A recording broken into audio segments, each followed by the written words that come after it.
Audio Jungle. वर्तमान आंचलिक पाणीपाग विज्ञान केन्द्र पक्षर एक बड़ खबर सामना आसी। वर्तमान जहाँ सूचना मिलूँ बुधवार और गुरुवार प्रबल वर्षा संभावना ओडिशार अधारू अधिक जिला को येलो वार्निंग जारी कर केउं जिला गुड़िक केते परिमाण वर्षा सह घड़घड़ी संभावना रही है आसतु जाना संपूर्ण अपडेट।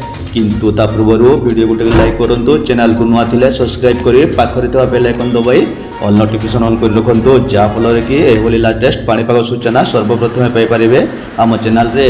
तेज आसतु डेरी नक खबर पर नजर पकेवा। 6 और 7 तारिख राज्य में किसी स्थान में अधिक वर्षा हो पारे। 6 रे केन्दुझर और मयूरभंज में प्रबल वर्षा होगा। उत्तर ओडिशा आभ्यंतरीण ओडिशा और दक्षिण ओडिशा रे किसी स्थान में वर्षा संभावना अच्छी। पाणीपाग विभाग यह पूर्वानुमान करिछि। 6 तारिख में केन्दुझर और मयूरभंज भारी वर्षा हो पारे। बालेश्वर, भद्रक, जाजपुर, केन्द्रापड़ा, कटक, जगतसिंहपुर, पुरी, खोर्धा, नयगढ़, गंजाम, गजपति, सुंदरगढ़, झारसुगुड़ा, बरगढ़ समेत दक्षिण ओडिशार किसी स्थान में वर्षा संभावना अच्छी।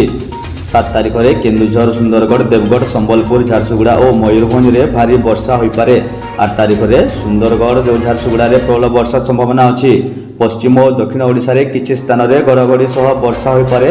9 तारिख में भी पश्चिम और दक्षिण ओडिशा रे विभिन्न स्थान में घड़घड़ी सह वर्षा हो पारे बोली पाणीपाग विभाग आकलन करिछि।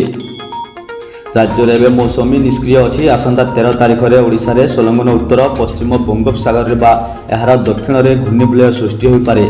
परवर्ती 24 रु 48 घंटा यह लघुचापर रूप नेब, यह वर्षा कराइब। केन्द्रीय ओडिशा और पश्चिम उपकूल में मध्यम परिमाण वर्षा हो पारे।